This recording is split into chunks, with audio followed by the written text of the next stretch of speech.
Good afternoon, everyone, and welcome to our webinar, Colorectal Cancer Prevention, Screenings, and Health Disparities. My name is Tony Brantley, and I'm a program coordinator with the Community Health and Wellness team at Suburban Hospital. We're thrilled to have you with us today for this important discussion. Throughout the presentation, we encourage you to submit any questions for our guest speaker using the Q&A box at the bottom of your screen. At the conclusion of the webinar, a short evaluation will appear.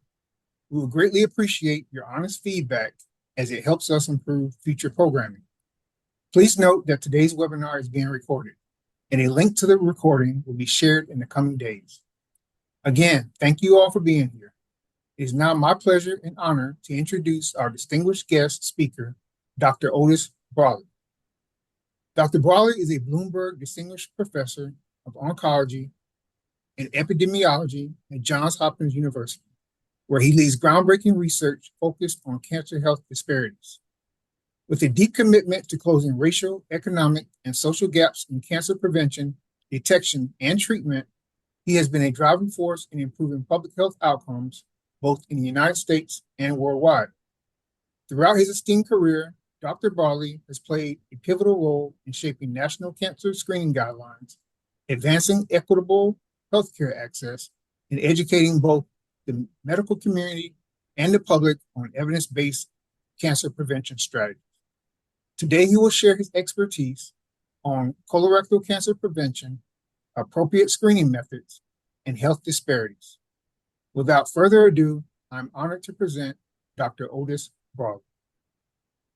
Mr. Brantley, I want to say thank you for the invitation.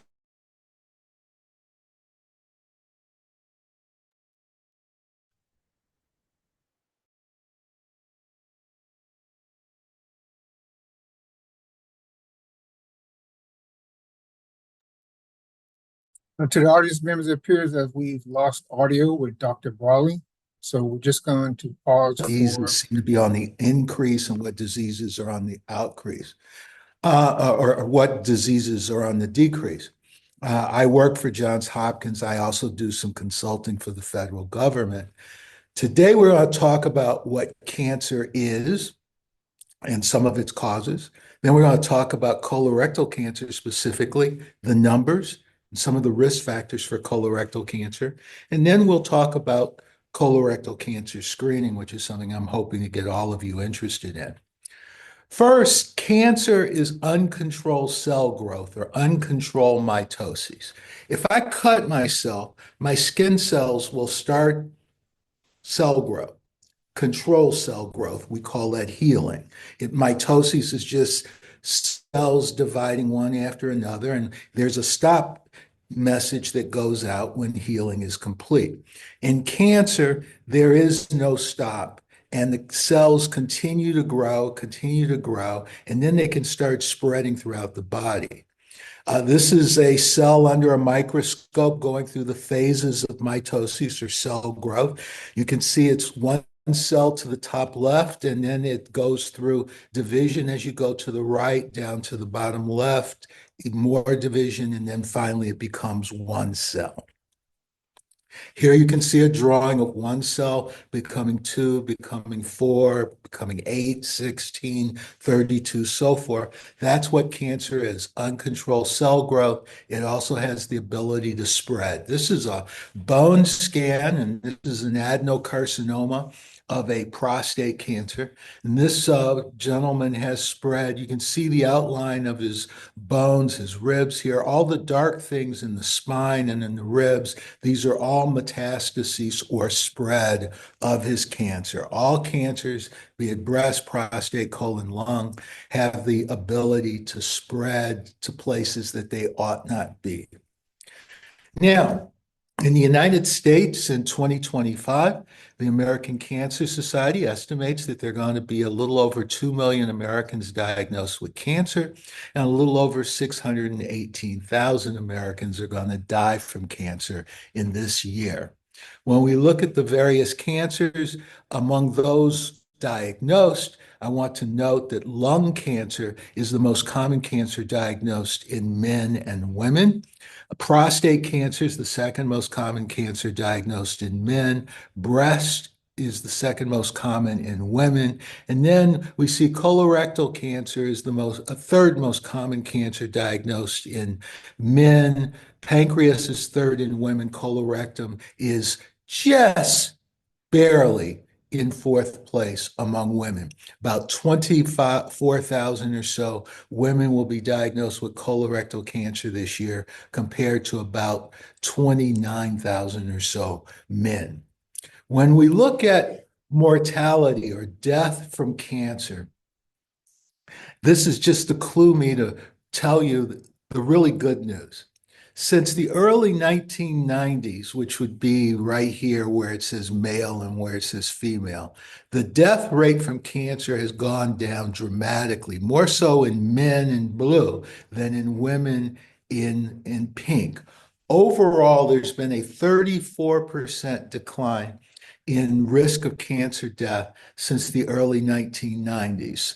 Much of that is due to the fact that people started not smoking or not picking up the habit of smoking in the 1960s, 70s, and 80s. Some of it is due to improvements in screening, and some of it is due to improvements in treatment. But we have a 34% decline in cancer death rate overall. The decline is actually greater in the Black community than it is in the white community. The Black community started out with higher death rates, however. That decline in mortality means that 3 million men and 1.4 million women have not died of cancer. If we hadn't started doing all of this cancer control work, trying to prevent cancer, starting with smoking cessation in the 1960s, if we hadn't started doing all those good things, over 3 million additional men and 1.4 million additional women would have died by now. Now, when we talk about the number of cancers, this is a number of cancers diagnosed. Um, Again, colorectal cancer and is third or fourth. Now, when we look at 5-year survival, and this gets us into some of the disparities, these are the 5 years, the proportion of people diagnosed with various diseases who survive for 5 years. You can see with colorectal cancer, 59% of Black patients are alive 5 years after diagnosis, compared to 65% of whites in the United States. That's an example of the disparity, and hopefully we can do some things to overcome that disparity, even in this talk. Now, let's talk about colorectal cancer again. One way of thinking of it is 1 out of every 24 Americans will be diagnosed in their lifetime. The good news is there are 1.5 million colorectal cancer survivors alive in the United States today. 80% of people who are diagnosed are over the age of 50, but the number diagnosed under the age of 50 is growing. If I were to give this talk 20 years ago, I would tell you 90% of people diagnosed with colorectal cancer are over the age of 50. Today, it's 80% are over 50. So it's literally gone from 10% of all colorectal cancer patients are under 50 at diagnosis to now 20%. Some of that is due to reasons we'll talk about in a second, but it is the growth of colorectal cancer among younger people is a problem. Another problem is we may focus so much on that that we forget the fact that the overwhelming majority, greater than 80%, are diagnosed over the age of 50, and the average age of someone diagnosed with colorectal cancer is in their 60s. About 30% of people who are diagnosed with colorectal cancer have a family history of colorectal cancer. 70% do not. When we diagnose colorectal cancer, we stage it. We try to figure out the extent of spread. If it is localized, all in one area, surgery and radiation are the treatments. If it is what we call local regional, it has spread a little bit from where it started, but has not spread to other organs like the liver. Surgery and chemotherapy are the most common, but occasionally we will use radiation, especially when the tumor is located closer to the rectum. When it's metastatic, meaning it is spread far, like into the liver and other organs, that is non-curable, and the only treatments we have are chemotherapy with the intention of delaying the tumor from progressing. Now, stage is important when we look at localized disease. 91% are alive and doing well at 5 years. When we look at regional, it's 73, and when we look at distant or metastatic, it's 13%. Now, screening. Screening is doing a test on an individual who has no symptoms and doing that test only because of their age, or in the case of breast or prostate cancer, their sex. In the case of colorectal cancer, it's doing the test because they're over the age of 45. There are a number of tests out there. They're all good. I like to say the best test is the test that you want to take. Some of them, the old style things that work and work very, very well, are analyzing analyzing stool for blood. If one does that, one has to do it on a yearly basis. It only costs $20.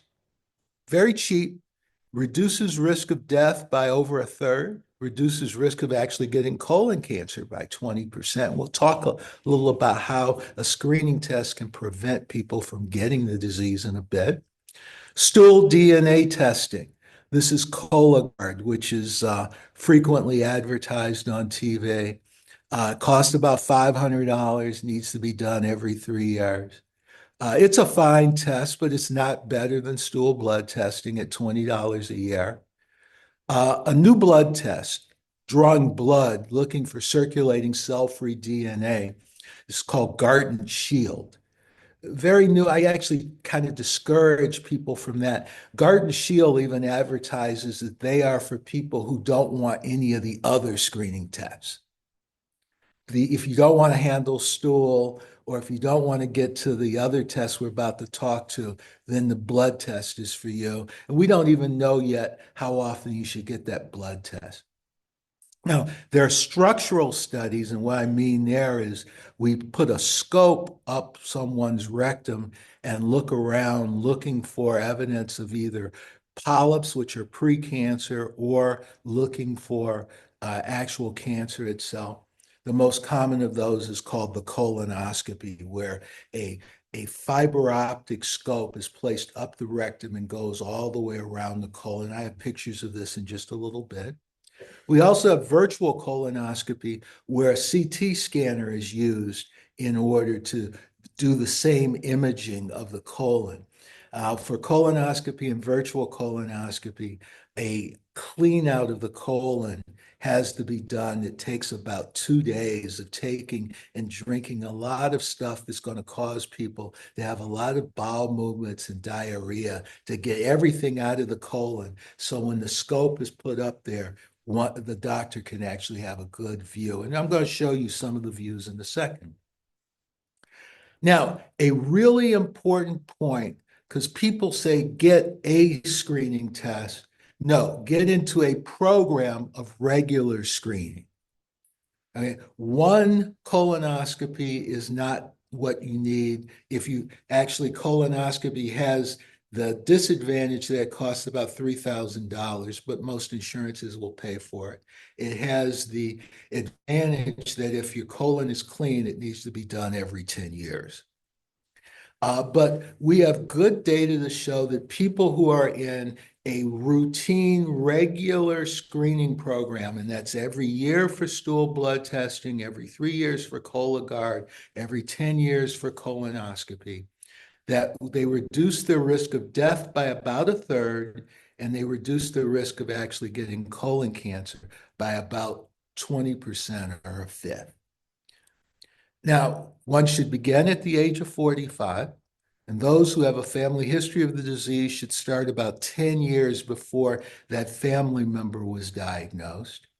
or the age at which that family member was diagnosed. And those with inflammatory bowel disease, Crohn's disease, or ulcerative colitis, or a known genetic risk factor need to talk to their doctor, because some people would say ulcerative colitis should start surveillance with colonoscopy at the age of 20. Now, this is the colon. You can see the anus at the bottom where stool comes out. The anus goes into the rectum, goes into the sigmoid colon, transverse colon, which is just under someone's rib cage, and then it goes down on the right side, and you see the appendix here down in the lower right side. And the colon fills up the entire abdomen, shaped like this. Now, I've already talked about polyps. Polyps are growths inside the colon. If you can see here, the colon, which is a tube, and you can see polyps, very small, stage 0, all the way to very large, stage 4. These are things that grow out of the colon, and these are the seeds that can become colon cancer. Polyps are not cancer, but they can become cancer. If someone has a polyp and we remove it, we remove the seed that was going to become colon cancer, and that's why colon cancer screening can lead to a reduction in risk of colon cancer. Now, one thing that I should have mentioned earlier, if you get any of those stool tests that I told you about, or you get the test that involves the blood draw or the virtual colonoscopy, and any of those things are positive, you're going to win a colonoscopy anyway. Some people say I get the colonoscopy every 10 years because if any of those other things were positive, I'm going to get the colonoscopy. Now, this is looking up the colon in from the colonoscope. This is a real picture. And this thing here, this nubby thing in the center, that is a polyp. Okay, and that's what the colonoscopist or the GI doc is looking for. Now, here you can see, I actually don't know if I should, we'll try to show this. Mr. Brantley, I said I didn't have any video, and I totally forgot this. You can see advancing the scope down, there was just a polyp there.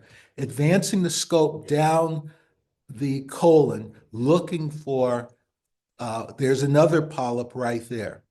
That's what we normally are looking for. Here you can see a polyp, and through the scope, the doctor can actually lasso the polyp, grab it and snag it and pull it out, removing the polyp, reducing the patient's risk of ever getting cancer because there's a polyp there. Now, if polyps are found like this, those people are going to need to get a colonoscopy every 2 to 3 years, not every 10 years. I should point out, colonoscopy has not been proven more effective at saving lives than stool blood testing at $20 a year. This is actually very important because there are parts of Maryland, the Eastern Shore, for example, where there are no doctors over there who can do a colonoscopy for the most part. The one or two who are there are very busy. Most people who need a colonoscopy in Eastern Maryland need to come over to Baltimore or to Annapolis in order to get their colonoscopy. And so stool blood testing, and if the stool test is positive, then making the trip makes a lot of sense. If you're talking about some states in the upper Midwest, like North Dakota, South Dakota, Montana, those states don't have a lot of GI docs as well. So stool blood testing, stool DNA testing are actually incredibly important if anybody's going to get screened there, because there's just not enough doctors to do colonoscopy. These are just, for people who are interested, these are some of the Sentinel publications over the last 35 to 40 years that tell us that colon cancer screening, be it fecal occult blood testing or colonoscopy, actually save lives. Let me just, because we're in the clinical trials at Johns Hopkins, let me just show you what a clinical trial is and show you the clinical trial that told us that stool blood testing and colonoscopy saves lives. In 1976, a group at the University of Minnesota enrolled 46,600 people who were age 40 to 80 who had not been diagnosed with colon cancer. And they all agreed that they would be randomized by a computer to usual care, which at that time was no screening, to screening every year, or to screening every 2 years. And the screening that was done was stool blood testing, getting a cup, collecting stool, taking it to a lab so the lab could say there's blood there or there's no blood there. 30 years later, they still have 33,000 people who had died. Remember, these people were 50 to 80 when they went into the study. So the 80-year-olds, if they were still alive, would be 110. Over 30 years, there were 732 people who died of colorectal cancer. And I have the numbers for you on this slide. Of the people who got stool blood testing every year, 200 of 11,072 had died of colon cancer. Of the people in the control group, the people who did not get screening, 295 of 10,944 had died of colorectal cancer. The recommendation for stool blood testing every year comes from the fact that we had 200 deaths versus 295 deaths over a 30-year period of time. Now, the protocol for this study was if you had a positive stool blood test, you won a colonoscopy. Well, it just so happens that 40% of people over the 30 years won a colonoscopy. And the thought was, if you're going to do colonoscopy on that many people, you doing colonoscopy on everybody makes sense as well. So that's why we say stool blood testing or colonoscopy, they're equal in our minds. So this is math. This is the epidemiologist in me, but these are the relative risk of death if you get screened every year with stool blood testing is 68% the relative risk of people who don't get screened. So a 32% reduction in risk of death. And then again, I noted 22% reduction in risk of actually getting the disease. Now, after 30 years of follow-up, there was no reduction in all-cause mortality. That's a technical thing, but it did reduce colon cancer-specific death. Again, remember, a positive stool test or polyps on sigmoidoscopy requires a colonoscopy to look at the entire colon. Colon screening is, again, a good thing. It saves lives. Stool DNA testing has become widely available. That's Cologuard. Keep in mind, a positive test requires a colonoscopy. Uh, there are some issues with Cologuard as well as with the Garton test, the blood test, that make us think that those tests are a little less than stool blood testing or colonoscopy.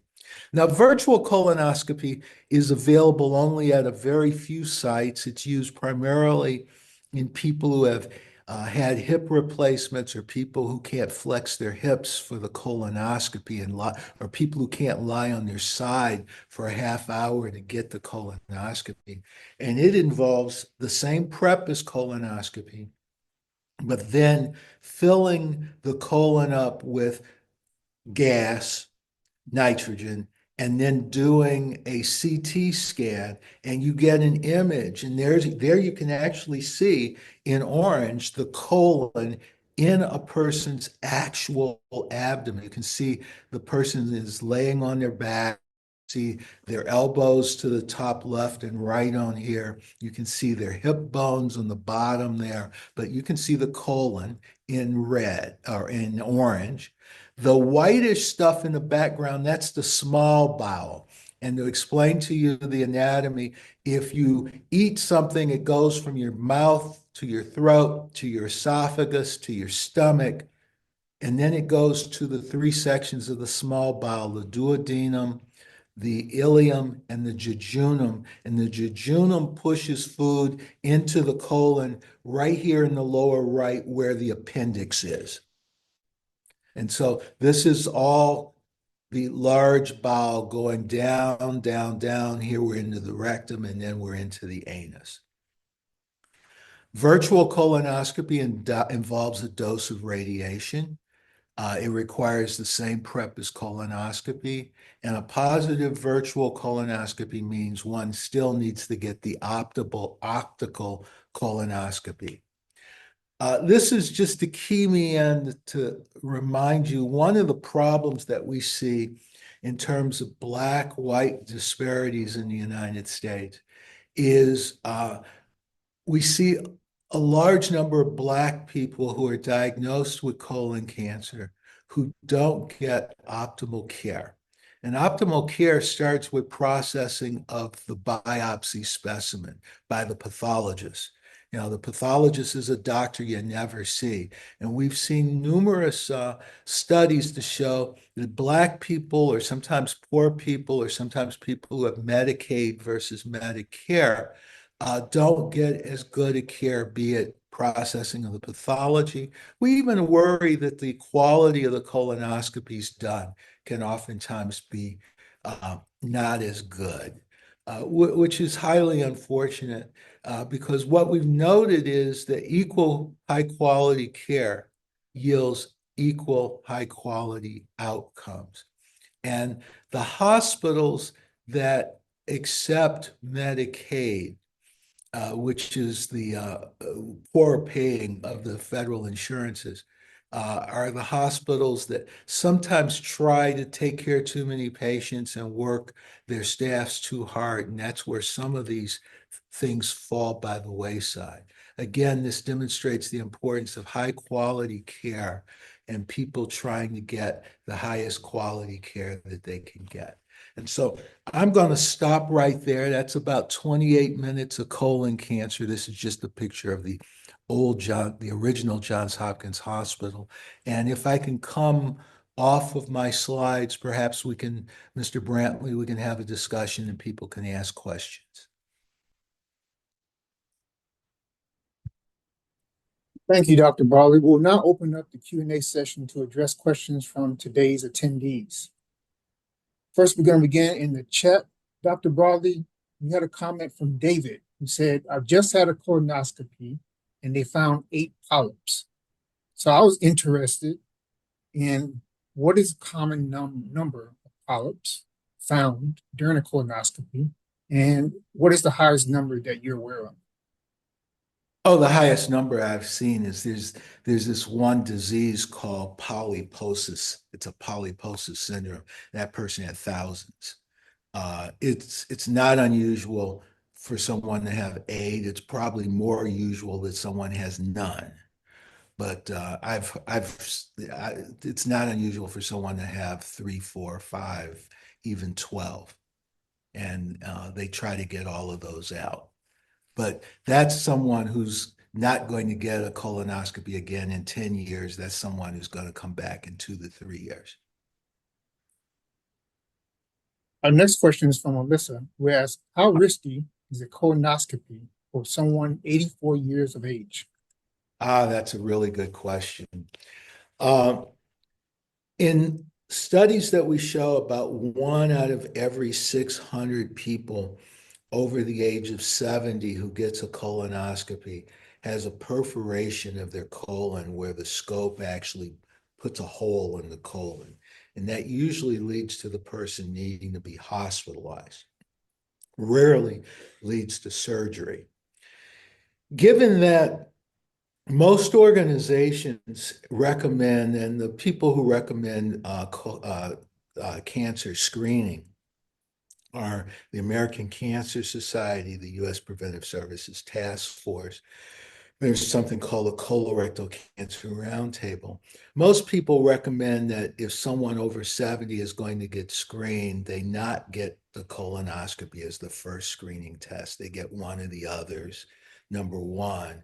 And all those organizations recommend that if someone has less than a 10-year life expectancy, they should not be getting screening colonoscopy. Keep in mind, screening is doing the test in someone who is totally asymptomatic, who's getting it only because they have a colon and they're over the age of 45. If someone has symptoms, if that 84-year-old woman had bleeding or clearly had blood in her stool, if she had abdominal pain, all of those things, uh, I, I, the colonoscopy might be called for, and it is not a screening test. It's actually billed differently. It's billed as a diagnostic test versus a screening test.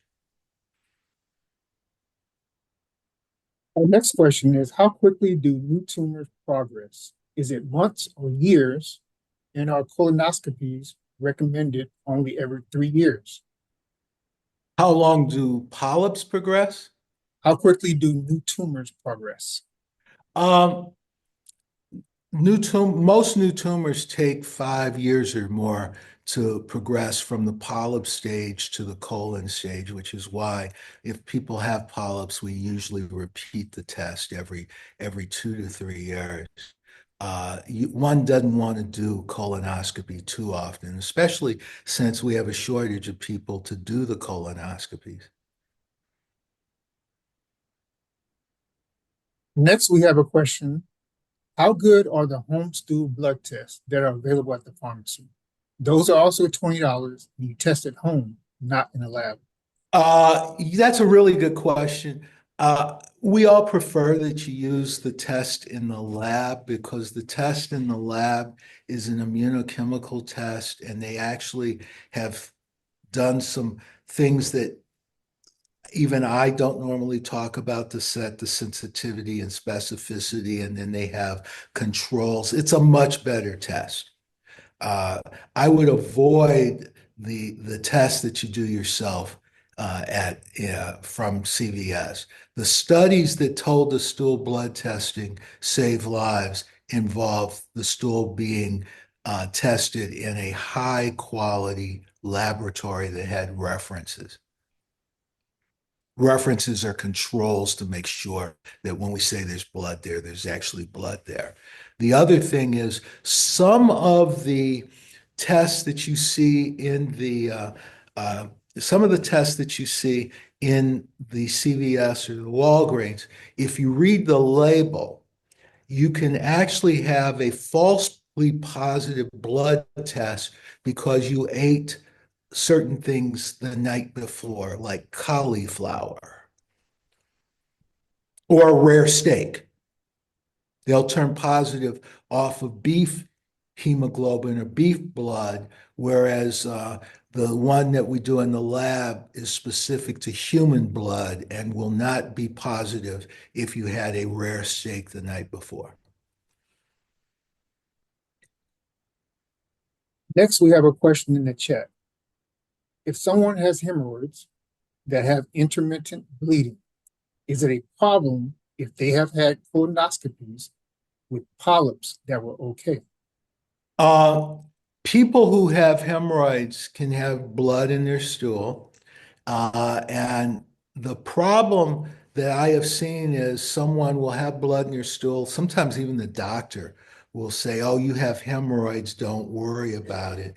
If someone has blood in their stool from hemorrhoids, they still need to be assessed to make sure they don't have a colon cancer higher up. And so that person needs to have a good relationship with a physician. But it's a mistake to just say, "Oh, the blood is from hemorrhoids. Don't worry about it." As a matter of fact, I've one of the young people that I recently took care of was somebody in their late 30s who was having blood in their stools, and she thought it was hemorrhoids for a long while and ignored it, and it turned out to be a rectal cancer. Our next question. I am scheduled for a colonoscopy in November of 2025. Should I get an occult blood test prior to this date? I have had polyps 3 years ago. No, if you had polyps 3 years ago, you need to get a colonoscopy. The occult blood test is not going to add anything additional.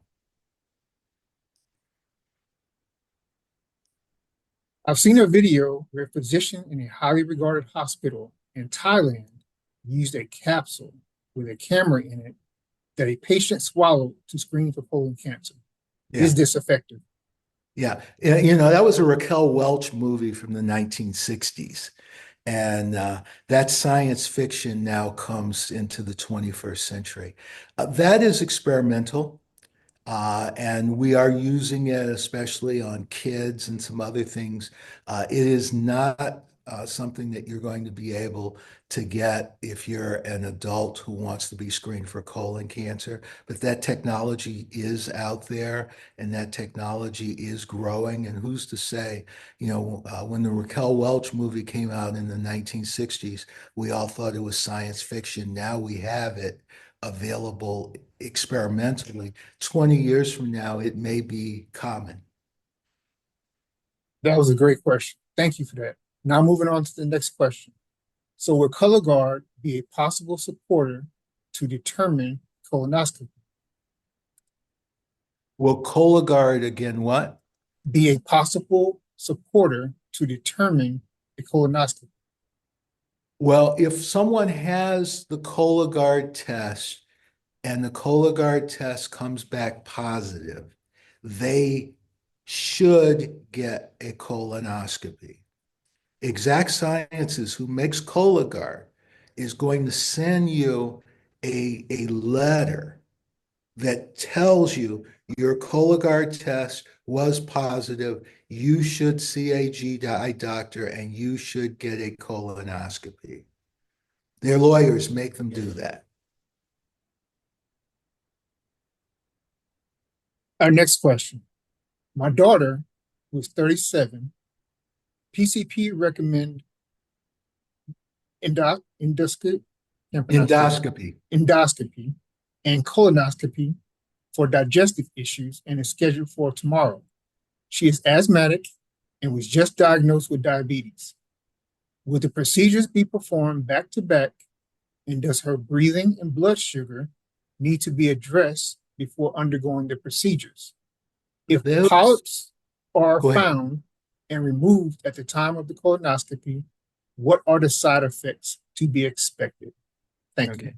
Yeah, though the first question's about which procedure will be done first and will both procedures be done in the same day?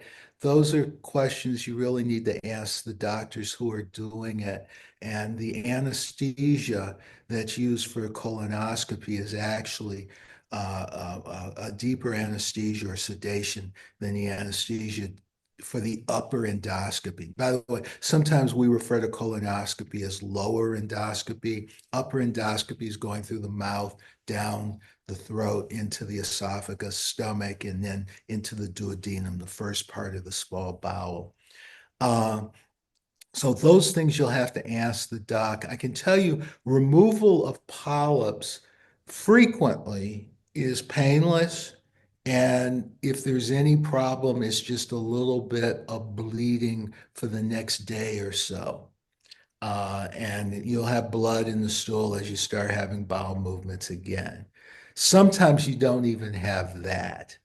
But most people, the biggest problem with colonoscopy is the prep the day or two before. And the biggest problem is having to lay on your side and having to pass a lot of gas after the tube has been removed because most people are asleep. We frequently use an anesthesia called propofol, which is a white milk of magnesia kind of stuff that we give IV, and most people are asleep. And it takes roughly 20 minutes for most colonoscopies to be done. If they're going to do some biopsies, add an additional 5 minutes.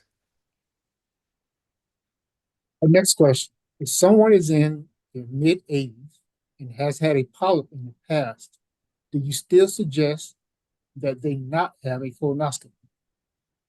If a person has had a polyp in the past, the GI doc is going to recommend that they have a repeat colonoscopy in usually 3 years or so, sometimes 5 years if it's just one minor polyp.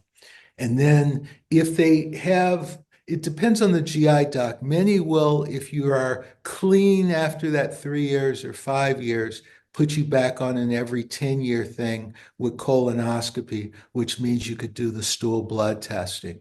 Yeah, basically what I'm saying is if your doc has said you need to get a colonoscopy every 10 years, the stool blood thing is fine. If the doc says you need to get a colonoscopy in 2, 3, or 5 years, you need to get a colonoscopy in 2, 3, or 5 years. The blood test is not sufficient. But there are people who have some polyps, have them removed, get follow-up colonoscopy once or twice, have clean colons, and the GI doc says, you need to come back in 10 years. You don't need to be doing this every 3 to 5 year thing. Our next question. How is the $20 blood screening in the lab done? Do you bring in a stool sample? Yeah, you have to get a prescription or you get the cup from your physician.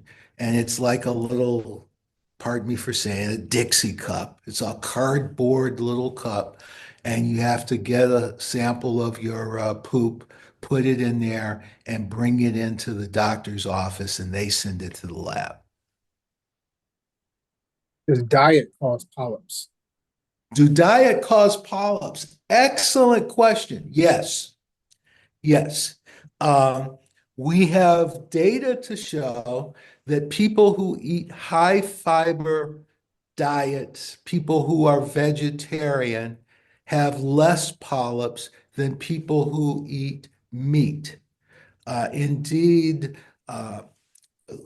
many people are not aware of the fact that in my world of cancer prevention and control, we consider red meat to include beef, lamb, and pork to be carcinogens. And we have good data to show that people who have diets high in beef, lamb, and pork are at higher risk of colon cancer than compared to people who are at have low amounts of beef, lamb, and pork, and those people are even at higher risk than vegetarians. Our next question, I believe you've already answered, Dr. Brawley, but in case you want to expound on it, the next question is, does diet contribute to colon polyps? Yeah, yeah, yeah. If you want to lower your risk of colon cancer, and unfortunately for many of us who are in our 40s, 50s, and 60s, we should have started when we were 3 years old. A persistent diet of 5 to 9 servings of fruits and vegetables every day is protective of colon cancers. Not 100% protective, but it lowers risk of colon cancer considerably. Diets high in meat, especially red meat, and pork is a red meat for this conversation, actually increase risk of colon cancer. Are yearly occult tests recommended despite your age, even at 90 years old? Our yearly what test? It says occult. Occult blood test. Yeah, the stool blood test is also known as an occult blood test. We recommend people who have a 10-year life expectancy continue getting colon cancer screening. If you have a 90-year-old who is very healthy, who is still walking, and occasionally you even see a 90-year-old who's still jogging, they should be screened. If you have a 90-year-old who has diabetes, hypertension, coronary artery disease, and other things, no, they don't need to be screened for colon cancer. If they have symptoms of colon cancer, they need to be evaluated, and that evaluation is not screening. It may involve a colonoscopy, but it is not screening. Dr. Brawley, in your presentation, you stated that 30% have family history of colon cancer. How does family history impact colorectal cancer risk, and what should high-risk individuals do differently? All right. Uh, a family history means that you have a first-degree relative, brother, sister, mother, daughter, son, father, or second-degree relative, uncle, first cousin, who has had colorectal cancer.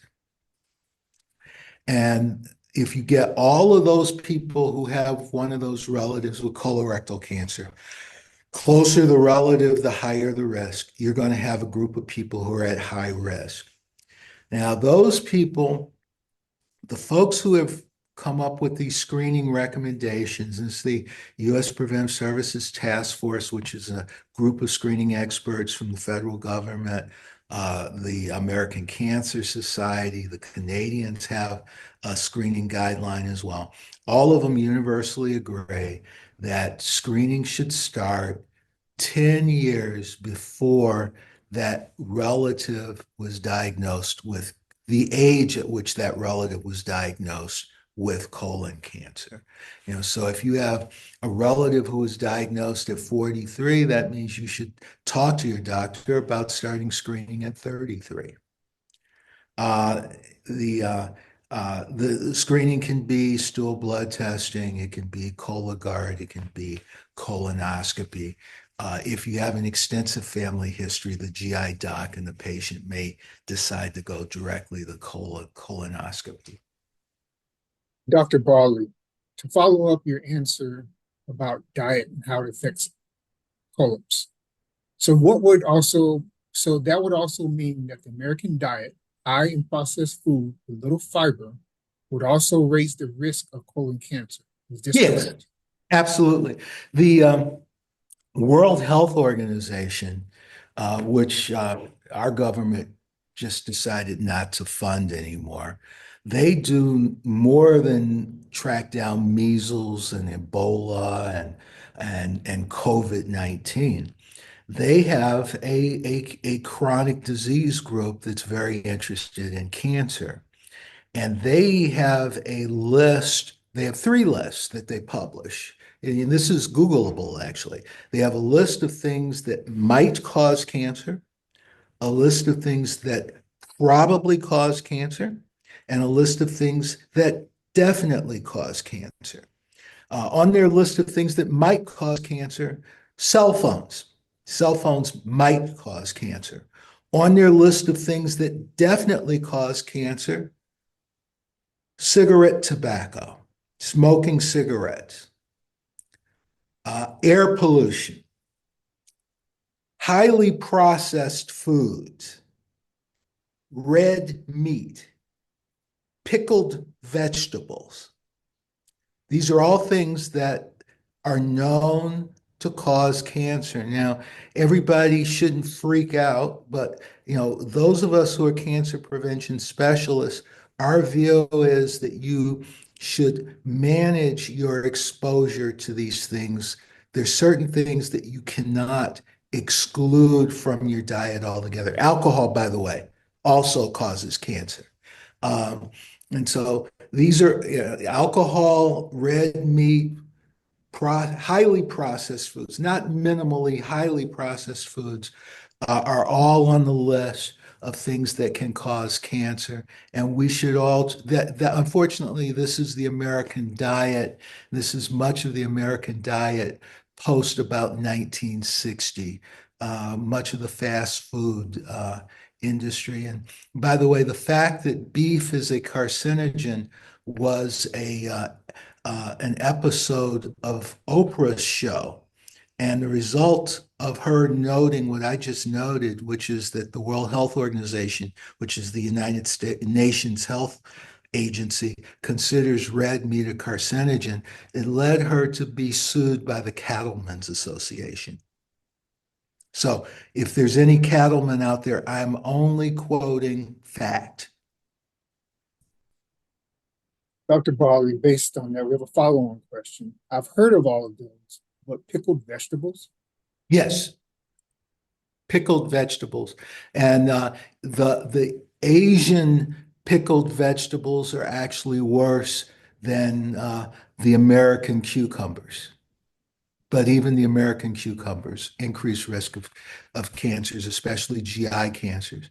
For the pickled vegetables, it increases risk more of gastric cancers, more so than colon cancer, but also colon cancer. Here's an interesting question. Does having specific sexual intercourse increase the chance of developing a GI cancer? Um, yeah, this is the adult part of the course. Anal intercourse increases risk of some HPV associated, human papillomavirus associated anal cancers. Our next, Uh, Yeah, there's also one could also GI tract, the throat. There's some HPV associated throat cancers as well. And so those are considered in the GI tract since the person asked about GI cancers. how does gut health and microbiome influence Ah, colorectal cancer risk? For audience members who are unaware of what exactly microbiomes are in their bodily function, would you please explain? yeah, this is a great question. Um, the microbiome is just the fact that there are some good bacteria and some bad bacteria sometimes.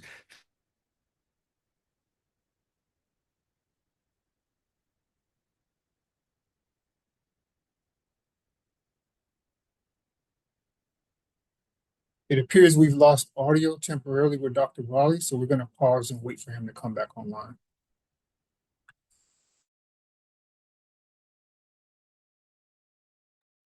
Dr. Brawley, if you can hear me, we cannot hear your audio.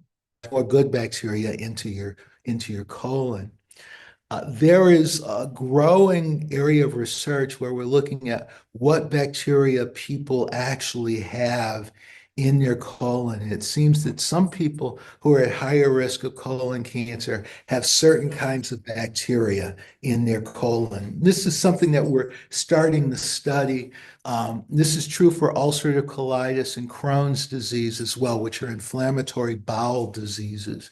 Um, Actually, ulcerative colitis is sometimes now treated. This is serious. Some people think I'm joking when I say this or I'm off the wall. We are actually using stool transplants where we are taking stool from somebody who has a healthy colon and squirting it up into the colon of someone who has ulcerative colitis and changing the bacterial flora or the microbiome, and it actually works.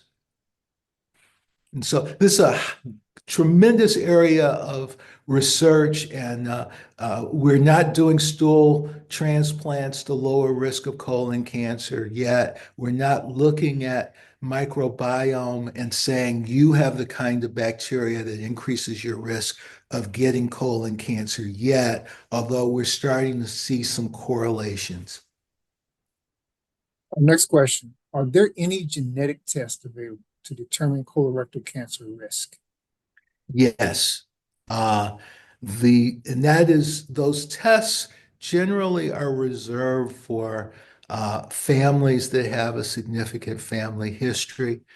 There are also some genetic tests that we do now on colon cancer once diagnosed, because there's a small group of people who have, in my world, is called MHI high or major histocompatibility index high colon cancers. Those colon cancers can be treated more with immunotherapies, which are a type of intravenous drug that's a little less harsh than some of the chemotherapies we use. But there are families that have a tremendous history of colon cancer or history of colon and other cancers, and we do sometimes do blood tests on those families. We don't do blood tests on everybody. Some of the genetic diseases that we know of are in what's called the Lynch syndrome. Henry Lynch was the physician who described them about 40 years ago. But yes, there are some genetic tests, but they're reserved for people who come in with a family history of colon cancer. Here's an interesting question. Is taking, and I hope I'm pronouncing it right, Senor prunes or hemp seeds, are prunes safe for continuous constipation? That's an excellent question. I'll be honest with you, I don't know the answer to that. I am wondering why the person has constipation all the time, and I'm hoping they're working with a physician, perhaps even a gastroenterologist, to figure out why they're having constipation all the time. Um, and this is highly unusual, but I will note that there's some people who have polyps that are so big, they're obstructing that pipe known as the colon. And those people can have difficulty passing stool around the big polyp. And they can think that they're constipated when in actually they have they have a bigger problem. Sometimes it's a cancerous polyp, sometimes it's a non-cancerous polyp, but it's something growing there to obstruct and causing them difficulty in defecating. So again, this is rare. I probably in 35 years of practicing, I've heard about that two or three times. But again, it's a reason why someone who's always constipated needs to talk to a doctor about it. We've got time for a couple more questions. Here's one that might be helpful for the audience. Speaking of microbiome, do probiotics help with the good bacteria in the colon? Excellent question. Yeah, I see a lot of money wasted on vitamins and probiotics and other things. The best probiotic that I've ever seen for GI health is yogurt, live culture yogurt from the grocery store, consumed several times a week or even every day, is probably cheaper and as effective, perhaps more effective than some of these probiotics that are very expensive in the drugstores. By the way, the probiotics are not regulated like drugs as well. They're regulated by the food side of the FDA, just like yogurt. We have about 2 minutes remaining. Here's our last question. How do racial, economic, and social disparities affect colorectal cancer prevention and treatment? Well, I touched on that a little bit. The socioeconomically, people who live in food deserts and don't have the opportunity to buy fruits and vegetables.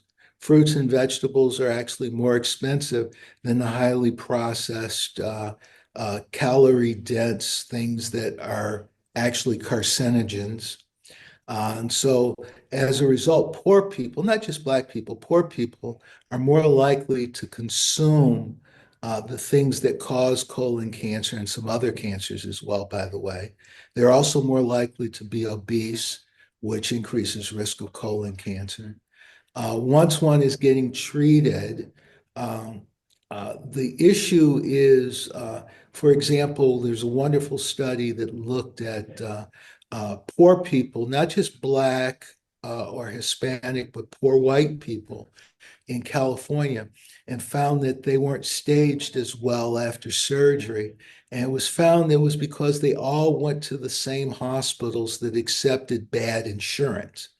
The people who went to the good hospitals that didn't accept the bad insurance like Medicaid, they got better staging. When I first saw that the poor folks and the Black folks and the Hispanic folks got worse staging, my first thought was we had racist docs.